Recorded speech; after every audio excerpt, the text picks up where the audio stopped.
കേൾക്കുന്നവരുമുണ്ട്. കാരണം ഈ വലത്തെ ചെവിയൊന്ന് സംസാരിച്ച് എന്റെ ശ്രദ്ധ അങ്ങോട്ട് പോകും. ആദരവായ പ്രവാചകൻ നബി മുഹമ്മദ് മുസ്തഫ നാട്ടുവർത്താനം പറയാൻ സമയത്ത് കിട്ടാൻ 2 മണിക്കൂർ അത് കറക്റ്റായിട്ട് പറഞ്ഞിരിക്കും. അപ്പൊ പ്രണയിക്കണമെങ്കിൽ ഒരൽപ്പം സൗന്ദര്യം വേണം. വേണമെന്നില്ല, സൗന്ദര്യം ഇല്ലാത്തതിനെ പ്രണയിക്കും, അത് വേറെ കാര്യം.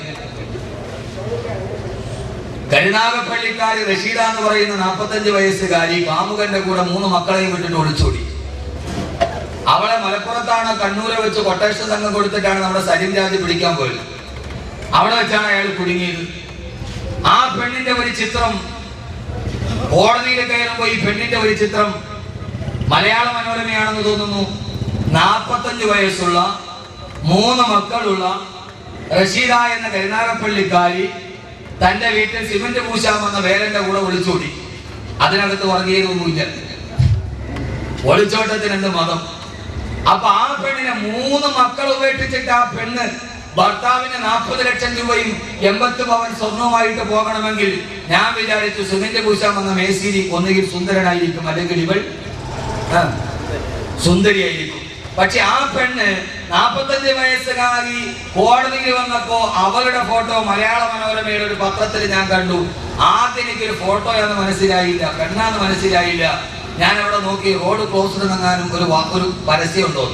കാരണം എനിക്ക് തോന്നിയത് അതൊരു ടാറിന്റെ വീപ്പ കമന്തി വെച്ചാണ്.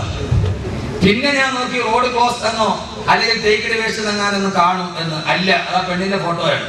അപ്പോ പ്രണയിക്കണമെങ്കിൽ അതിന് സൗന്ദര്യം ഒരു മാനദണ്ഡമല്ല. പക്ഷെ സ്വാഭാവികമായും അങ്ങനെ ഒരു മാനദണ്ഡമുണ്ടെങ്കിൽ റസൂലുള്ളാഹി സ്വല്ലല്ലാഹു അലൈഹി വസല്ലം പറഞ്ഞു, ഈ ദുനിയാവ് ഒരു അടിപൊളി പെണ്ണാണ്. ഈ ദുനിയാവ് ഒരു അടിപൊളി സുന്ദരി. അടിപൊളി സുന്ദരി എന്ന് പറഞ്ഞാൽ ആരാ? ഹബീബായ നബി മുഹമ്മദ് മുസ്തഫ സല്ലല്ലാഹു അലൈഹി വസല്ലം മേറാജിന്റെ യാത്ര പോകുമ്പോ 7 ആകാശങ്ങളും താണ്ടിക്കടന്ന് 7 ആകാശങ്ങളും താണ്ടിക്കടന്ന് 7 ആകാശങ്ങളും നീണ്ട് 7 ആകാശങ്ങളും നീന്തിക്കടന്ന് ഹബീബായ നബി തങ്ങൾ സ്വർഗ്ഗത്തിന്റെ മുമ്പിലൂടെ നടന്നു പോകുമ്പോ ആ സ്വർഗ്ഗത്തിന്റെ മുമ്പിൽ നിന്ന് അല്ലാഹുവിന്റെ റസൂലിനെ ഒരു സുന്ദരി പെണ്ണ് മാറി വിളിച്ചുടത്രേ. ഹബീബായ നബി തങ്ങൾ ചോദിച്ചു, ആ നിൽക്കുന്ന പെണ്ണാരാ? ജിബ്രീൽ അലൈഹിസ്സലാത്തു വസ്സലാം പറഞ്ഞു, നബിയേ, ആ സുന്ദരിയായ നമ്മോടെ പോലെ അണിഞ്ഞറിയിരിക്കുന്ന സുന്ദരിയാരെന്നറിയോ? ജിബ്രീലിനോട് ചോദിച്ചു, ആ സുന്ദരിയാരാ? ജിബ്രീൽ പറയാരെന്നറിയോ നബിയേ? ആ സ്വർഗ്ഗത്തിന്റെ മുമ്പിൽ മാടി വിളിച്ചതാരാ? സരിതയല്ല, അതാരെന്നറിയോ? ഹാദിഹി ദുനിയാ,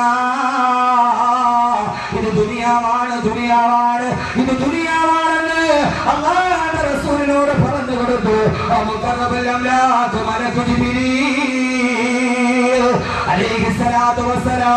അതുകൊണ്ട് ഏത് ചെറുപ്പക്കാരനെ മോഹിക്കാൻ കഴിയുന്ന, ഏത് ചെറുപ്പക്കാരന്റെ ഹൃദയത്തെ ഇളക്കാൻ കഴിയുന്ന, എത്ര വലിയ ഹജ്ജ് ചെയ്തവന്റെ മനസ്സിനെയും ഇളക്കാൻ കഴിയുന്ന, ഏത് വലിയ കുത്തുബില്ല കിതാബിന്റെയും ഏത് വലിയ ഹാഫിദിന്റെയും ഏത് വലിയ പ്രവാസകന്റെയും മനസ്സിനെ ഇളക്കാൻ കഴിയുന്ന മാതകത്തിടമ്പായ മനോഹാരിയെ പോലെയാണ് ഈ ദുനിയാവ് നിങ്ങളുടെ മുമ്പിൽ അണിഞ്ഞു നിൽക്കുന്നതെന്ന് ഹബീബായ നബി മുഹമ്മദ് മുസ്തഫ.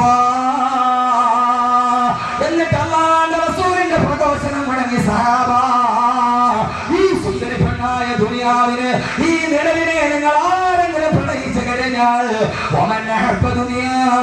ആരെങ്കിലും ഈ നിലവിനെ പ്രണയിച്ചാൽ അവന്റെ ആഖിറം ഏറ്റവും വലിയ ദുഷ്കരമാണെന്ന് ഹബീബായ നബി മുഹമ്മദ് മുസ്തഫ. ആരാണോ ഈ പെണ്ണിനെ മോഹിക്കുന്നത്, ആരാണോ ദുനിയാവിനെ പ്രണയിക്കുന്നത്,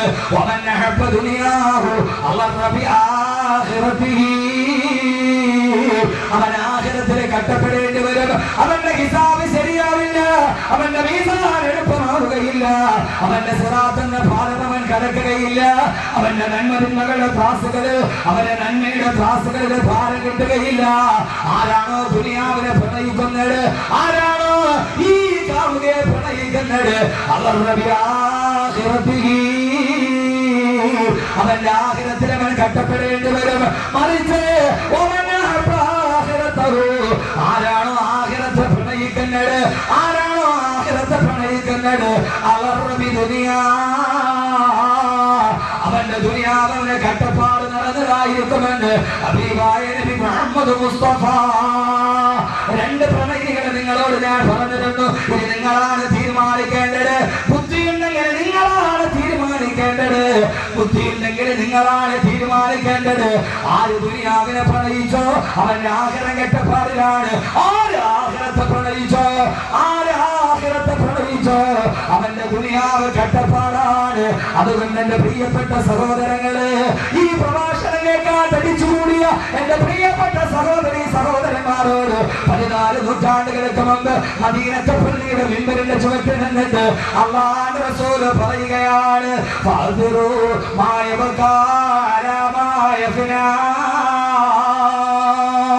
ഈ വാക്കുകളിൽ നിന്ന് നമുക്ക് തുടങ്ങാം. നിങ്ങളെ തെരഞ്ഞെടുത്തു കൊള്ളുക, നിങ്ങളെ തെരഞ്ഞെടുത്തു കൊള്ളുക.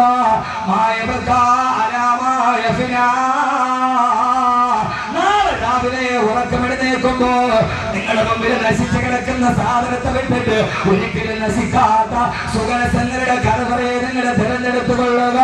ആഖിറത്തെ നിങ്ങൾ പ്രണയിച്ചു കൊള്ളുക. നിഴലിനെ നിങ്ങൾ പ്രണയിക്കരുതെന്ന് ഹബീബായ നബി മുഹമ്മദ് മുസ്തഫ. എന്റെ പ്രിയപ്പെട്ട ചെറുപ്പക്കാരെ, ദുനിയാവിനെ സ്നേഹിച്ചാൽ ആഖിറം കട്ടപ്പാടാണ്. ആഖിറത്തെ സ്നേഹിച്ചാൽ ദുനിയാവ് കട്ടപ്പാടാ. ആഖിറത്തെ സ്നേഹിച്ചാൽ ദുനിയാവ് കട്ടപ്പാടാ. നമ്മളല്ലേ ദുനിയാവിനെ സ്നേഹിച്ചവർ, ആഖിറത്തിലെ നമുക്ക് കട്ടപ്പാടുന്നത്. അല്ലാഹുവിന്റെ ആഖിറത്തെ സ്നേഹിച്ചത് കൊണ്ടാണ് അവർക്ക് ദുനിയാവ് കട്ടപ്പാടായത്. ആർക്കെന്നറിയോ? അമേരിക്കയുടെ പീരങ്കിയുടെ മുമ്പിൽ നെഞ്ചു വിരിച്ചു കൊടുത്ത ഫലസ്തീനിലെ പ്രിയപ്പെട്ട പോരാളികൾക്ക് ഈ ദുനിയാവ് കട്ടപ്പാടില്ലാതായത്, തലചായ്ക്കാരന് കടപ്പാടമില്ലാതായത്, അവരുടെ മാതാപിതാക്കൾക്ക് നഷ്ടപ്പെട്ടു പോയത്, ഫലസ്തീനിന്റെ തെരുവോരങ്ങള് പ്രിയപ്പെട്ട മാതാപിതാക്കളെ മയ്യത്ത് പിടിച്ചിട്ട് എനിക്കിനി ആരാണ് ഉപ്പയെ തരുന്നതെന്ന് തോന്നിക്കുന്ന ഈ ഫലസ്തീനിലെ യതീമക്കൾക്ക് അവർക്ക് ദുനിയാവിലെ കട്ടപ്പാടുള്ളൂ. അവർക്ക് വാപ്പയില്ല, അവർക്ക് ഉമ്മയില്ല, അവർക്ക് ജീവിതത്തിലെ സഹോദരങ്ങളില്ല. പക്ഷേ അവർക്ക് ആഖിറത്തിൽ ചൊല്ലുമ്പോ അവർ ആഖിറത്തെ പ്രണയിച്ചവരാ. എത്രയോ പ്രാവശ്യം നിങ്ങളോട് ഞാൻ പറഞ്ഞിട്ടുണ്ട്. ഞാൻ ബൈത്തുൽ മുഖദ്ദസിന്റെ മുമ്പിൽ നിന്നിട്ട് ചൂടപ്പട്ടാളക്കാരുടെ AK-47 തോക്കിന്റെ മുമ്പിൽ യാതൊരുവിധ പേടിയില്ലാതെ ഫുട്ബോൾ തട്ടുന്ന ഫലസ്തീനിലെ 12 വയസ്സുകാരൻ ചെറുപ്പക്കാരനെ വിളിച്ചിട്ട് ഞാനാ ചോദിച്ചത്, മോനെ നിന്റെ വാപ്പയുടെ? അവൻ ആകാശത്തേക്ക് കൈകൾ ഉയർത്തിയിട്ട് പറഞ്ഞു, ഇലാ റഹ്മത്തില്ലാ. എന്റെ വാപ്പ ഇസ്രായേൽ കൊന്നല്ല, എന്റെ വാപ്പ അമേരിക്ക കൊന്നല്ല, എന്റെ വാപ്പ പണച്ചറപ്പിന്റെ സ്വർഗത്തിലേക്ക് പോയി. മോനെ നിന്റെ ആഗ്രഹം എന്താ? എന്റെ വാപ്പയുടെ കൂടെ എനിക്ക് സ്വർഗത്തിലേക്ക് പോകണം. കാരണം ദുനിയാവിനവർക്ക് കട്ടപ്പാടുള്ളൂ. അവരാഗ്രഹിച്ചത് സ്വർഗത്തെയാണ്. എന്തിനാ നമ്മൾ കരയുന്നത്? എന്തിനാ? സ്വന്തം പിതാവിന്റെ പുറകിൽ സ്കൂട്ടർ കയറിയിട്ട് പുറകിൽ നിന്ന് കൊണ്ടുപോകുന്ന 12 വയസ്സുകാരിയെ സ്കൂട്ടറിൽ നിന്ന് പിടിച്ചിറക്കി 14 പേര് കൂട്ടമായി മാനഭംഗം തേട് മുസഫർ നഗറിലെ പാവപ്പെട്ട 12 വയസ്സുകാരിയെ വലിച്ചെറിയുമ്പോ അവർക്ക് ദുനിയാവിലെ കട്ടപ്പാടുള്ളൂ. അവർക്ക് നാളെ ആഖിറത്തിലെ കട്ടപ്പാടില്ല. കാരണം അവരാരും നിരലിനെ പ്രണയിച്ചവരല്ല. ഇന്ന് ഹബീബായ നബി മുഹമ്മദ് മുസ്തഫ അമേരിക്കയുടെ ഏകാധിപത്യ സിംഹാസനത്തിന്റെ മുമ്പ് ഈജിപ്തിലെ പാവപ്പെട്ട നിരപരാധികളെ കൊന്നു നടന്ന അബ്ദുറഹ്മാൻ സിസി എന്ന ഏകാധിപതിയുടെ തോക്കിന്റെ കുടല് 7 ലക്ഷത്തോളം വരുന്ന പാവപ്പെട്ട കുഞ്ഞുങ്ങളുടെ നേരെ വിമാനവേദ പീരങ്കികൾ കൊണ്ട് വെടിവെക്കുമ്പോ കൊല ചെയ്യപ്പെട്ട പാവപ്പെട്ട കുഞ്ഞുങ്ങളുടെ ഫോട്ടോ ഈ ഈജിപ്തിലെ റാബിയ സ്ക്വയറിൽ എഴുതി വെച്ചിട്ടുണ്ട്. ആ റാബിയ സ്ക്വയർ മുസ്ലിം മുബാറക്കിന്റെ കിരാതവർണ്ണത്തിന്റെ പ്രേതാത്മാക്കൾ കൊല ചെയ്ത കൊച്ചുമക്കളുടെ ചിത്രത്തിന്റെ നാളെ എഴുതി വെച്ചിട്ടുണ്ട്. നാളെ ആഖിറത്തിൽ വരുമ്പോ പ്രിയപ്പെട്ട സഹോദരങ്ങൾ ഈജിപ്തിൽ പോയാൽ വെടിയുണ്ടേറ്റ് പിടന്ന് വീണ പാവപ്പെട്ട നിരപരാധികളായ കൊച്ചുമക്കളെ ചിത്രത്തിന്റെ നാളെ ഖുർആനായി എഴുതി വെച്ചിട്ടുണ്ട്. നാളെ ആഖിറത്തിൽ വരുമ്പോ ഇവിടെയല്ലേ നിങ്ങളുടെ കുഞ്ഞുങ്ങളെ കൊല്ലാൻ കഴിവോ? നാളെ ആഖിറത്തിൽ വരുമ്പോ അല്ലാഹു ചോദിക്കും ഈ മക്കളോട്, മക്കളെ എന്ത് തെറ്റ് ചെയ്തിട്ടാണ് ഈ പിഞ്ചുബാല്യങ്ങളെ കൊന്നരിഞ്ഞിട്ടുണ്ട്. റബ്ബ് ചോദിക്കുമെന്ന് ആയത്തിപ്പോഴും ആയിരക്കണക്കിന് കുഞ്ഞുങ്ങളുടെ ഫോട്ടോയുടെ ഇടയിൽ താഴെ വെച്ചിട്ടുണ്ട്. കാരണം എന്താ? ആഖിറത്തെ സ്നേഹിക്കുന്നവന് ദുനിയാവിലെ കട്ടപ്പാടാണെന്ന് ഹബീബായ നബി മുഹമ്മദ് മുസ്തഫ സല്ലല്ലാഹു അലൈഹി വസല്ലം. നമ്മൾ അവരെ ഓർത്ത് കരയും, അവരാഖിറത്തിൽ ഇരുന്ന് ചിരിക്കും. കാരണം എന്താ? ആഖിറത്തെ സ്നേഹിക്കുന്നവന് ദുനിയാവ് കഷ്ടപ്പാടാണ്, നിഴലിനെ പ്രണയിക്കുന്നവന് ആഖിറ കഷ്ടപ്പാടാണ്. ഇത് പേര് വേണം, പേരാ വേണ്ടേ?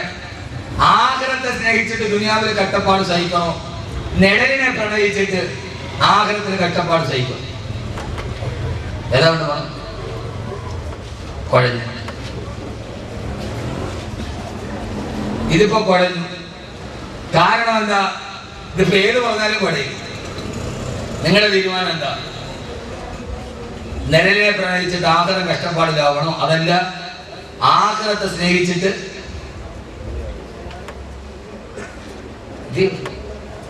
ഇവിടെ രണ്ട് കമ്പാരിസൺ ഉണ്ട്. ഒന്ന് ആഖിറത്തെ പ്രണയിച്ചവർ, ഇത് നീങ്ങിപ്പോകുന്ന നിഴലിനെ, നീങ്ങാത്ത നിഴല്. അത് ഞാൻ പറയും ഇൻഷാ അല്ലാഹ് ഫീ ഖുർആൻ. അള്ളാഹു പഠിക്കാൻ തൗഫീഖ് നൽകട്ടെ. ആമീൻ പറയും മനുഷ്യന്മാരെ. ഓറക്കെ അള്ളാഹു നമ്മളങ്ങനെ ആക്കി തരട്ടെ.